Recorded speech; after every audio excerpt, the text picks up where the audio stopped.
जेजू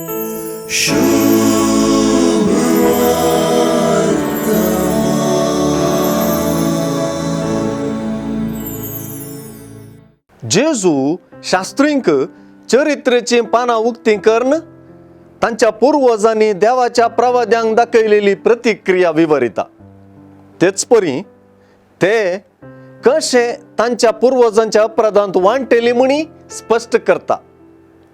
हेरोदू वर्त्या रायाच्या काळार तावन प्रवाद्यांच्या फोंडांचेर स्मारक उबारची रिवाज सुरू जाली. हेच रिवाजी विशयान जेजू उल्लेख करता. कोणाचेय फोंड बांदचे ते बांदतेल्यांक फायद्याची आणि अभिमानाची गजाल देखून.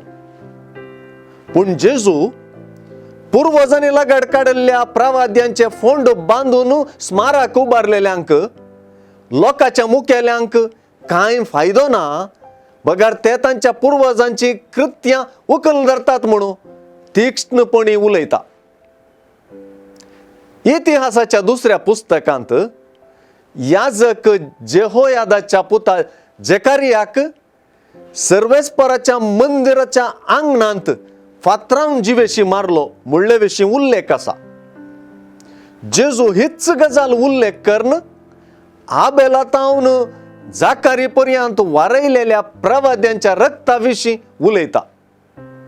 आबेल प्रवादी न्हय तरी पवित्र पुस्तकांत आपल्याच मनशा मुखांतर धारुण मरणाक बली जाल्ल्या पैकी पयलो. कशें प्रवाद्यांक शास्त्रींच्या पुर्वजांनी लगड काडले म्हणजे तांच्या संदेशाक विरोध केलो आनी शेळें उदक वतलेंगी, तेच परी आजुनय घडता म्हणून जेजू हकीकत कळयता.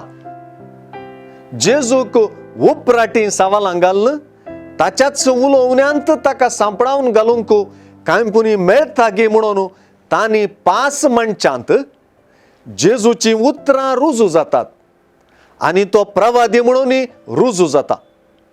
जेजूचे अंत्य कसल्या जिन्साचें जातलें म्हणल्याचो प्रवाद जेजूचो संदेश कितल्या महत्वाचो म्हणल्या की रुजवात जाता.